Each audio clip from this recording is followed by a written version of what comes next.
Hey, good morning to everybody. A happy Friday. It's Daryl here. It's bright and freaking early, man. It's 3:30 a.m. here in Connecticut on the East Coast. This just occurred to me before I get into this video. I just happened to take a glance. I usually don't do this. I was looking for another video, which I'll talk about in a second. And I came across yesterday's video, and I gotta say, I was honestly disappointed. I put a lot of work into that video, a couple of days' work. Yesterday's video about conservatives being played.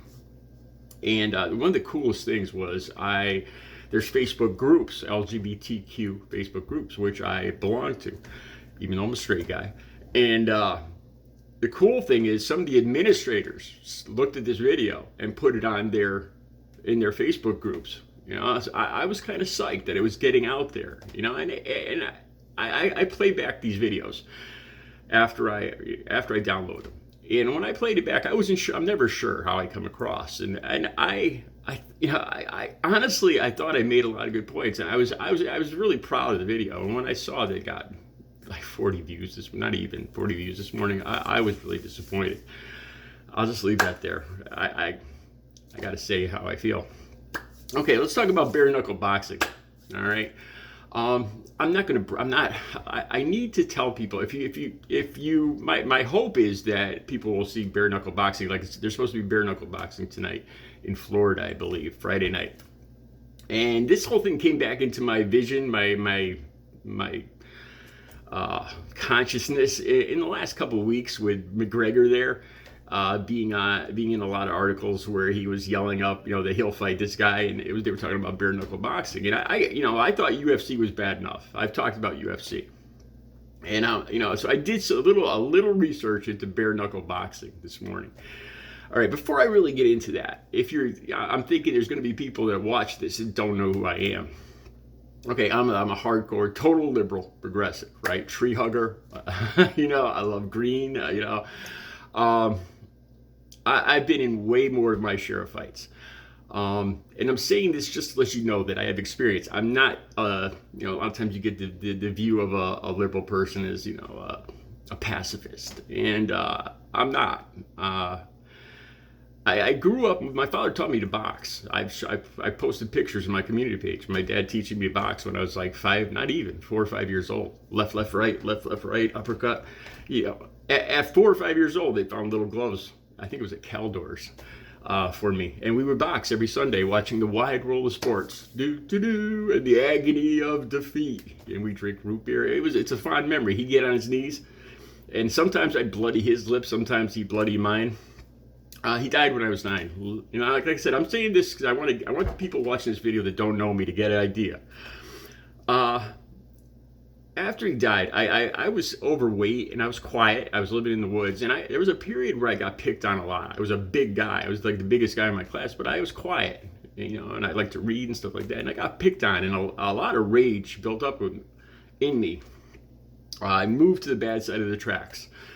My mom bought a house, the best she could afford when I was 14, and I started getting in fights, and I grew another foot, and I lost about 60, 70 pounds, and I started working out, and I turned into a totally different person. I finally started getting in fights. I had to get in fights. I remember some guy wanted my ice skates. Give me your ice skates. They're mine now. And I remember fighting him for it. No, and I might win or lose, but we're going to fight for these. And I remember that.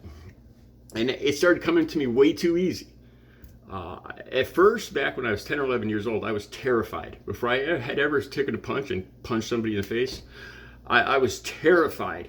Even though I had learned to box, I was terrified of hitting. I would have dreams when my fist was going so slow, and I couldn't hurt, and they'd hit me and I couldn't hurt them. Seriously, I was terrified. The first time I did it, I still remember, I couldn't believe, because I have very long arms. I'm 6'4". And it wasn't like on TV where they punch somebody and they go ow, like their knuckles hurt. I didn't even feel it.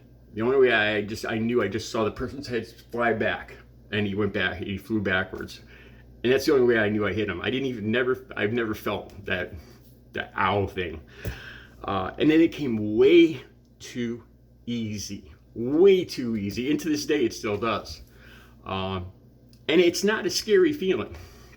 Okay, let me ask you this. Okay, Think of this. You decide a bunch of guys are on the town green. Hey, let's get a softball game going. Let's get a soccer game going, a volleyball game going, right? Are you going to get arrested for that? No. Okay. Say I'm on the town green.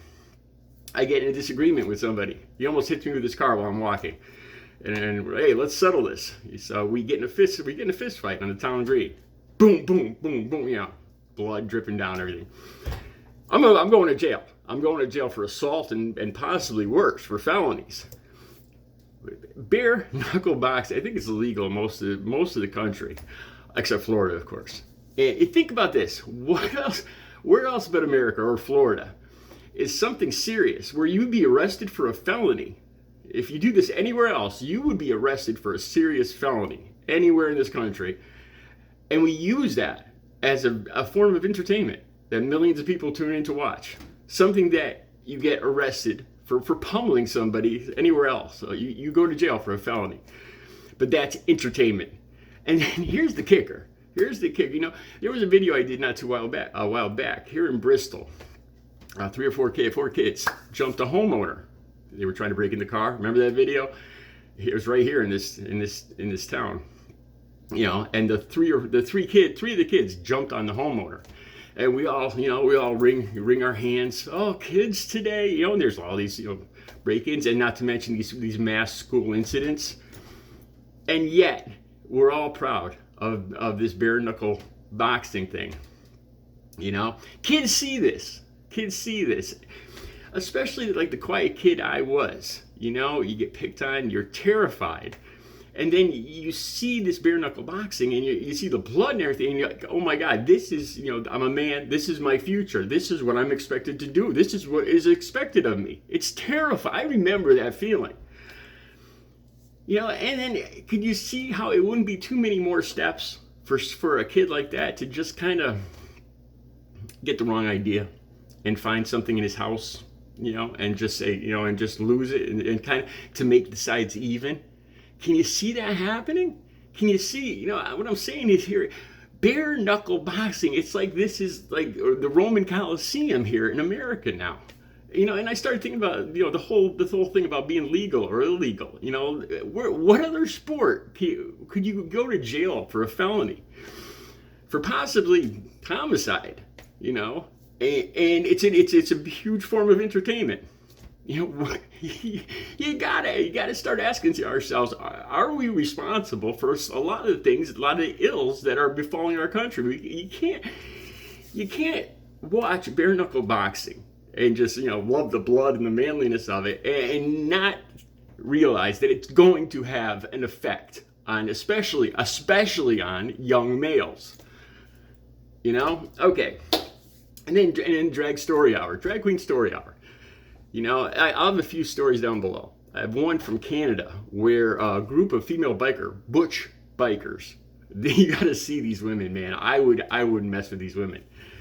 And they barricade, there's a bunch of protesters screaming at the kids going into drag queen story hour. And they form a barricade and they talk about how these kids were terrified.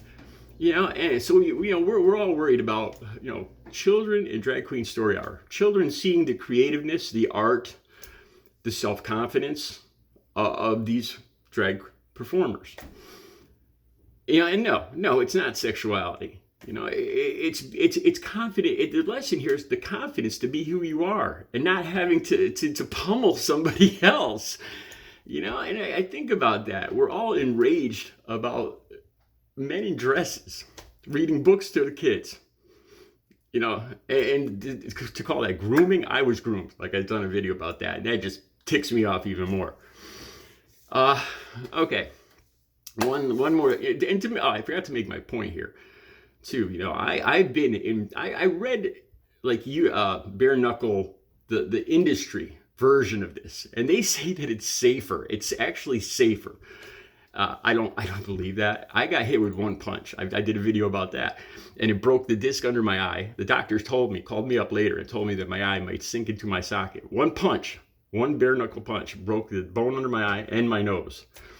I've had my knuckles broke. This one's broke. This one's out of place. This finger I broke this finger punching. You can see it's bent that way, punching somebody. I broke these bones. I got 3 stitches here. I got my teeth. These are all false. My teeth knocked out. Well, the drug addiction didn't help with that. Oh, I broke my arm. That's from something else. I actually, what I meant to say is I actually broke somebody else's arm. I broke somebody else's arm. I've broken at least 2 or 3 people's noses. To say, I was reading this bare knuckle boxing thing, and they say that, well, it makes the face a little more bloody, you know, because every punch, it cuts the face. You know, I've been punched. I've been punched hundreds of times, and I've punched people hundreds of times. And believe me, you know, a bare knuckle, man, you see stars. You literally see stars. Let me leave you with this. Let me leave you with this. I was thinking about, you know, the courage it takes for me to get in a fight, and it doesn't really take any. It's more than easy for me and for a lot of other guys, you know. And I'll be honest with you, it feels good at that moment. It's almost, I don't want to compare it to sex, but it's that kind of feeling. It's this thing that just builds up and explodes, and for that 1 second, it feels good, man. It's like, yeah, and you know, damn all the consequences, damn everything. I don't care if I get hurt. You know, hell yeah, and it's just an explosion of emotion. There's no courage involved. There's no courage involved. Down below, I thought about what did take me courage. And I'll have a video from me taking a knee. I went in by myself at a Stop the Steal rally. The video's down below. And there was about over 100 Trump supporters and me, just me. And I had enough. This was a couple weeks after the election back in 2020, November, December. I think it was the beginning of December 2020. In the middle of my town, and I went in and I decided to antagonize him, and I took a knee as soon as the Star Spangled Banner started. And I'll be honest, that was terrifying. That took a lot of courage, because they started screaming at me immediately. It was just me and over 100 other people, and then they started surrounding me. And the courage that it took, you know, it didn't even occur to me to run. You know, I was in this, if you're in for a dime, in for a dollar, in for a penny, in for a pound. You know, I was there and I was going to stay there. And they surrounded me, and you can see the video. There's a guy behind me. Every time I turn my head, he's giving me the middle finger. And when I turn around, he puts it down real quick. You know, he's got a lot of courage.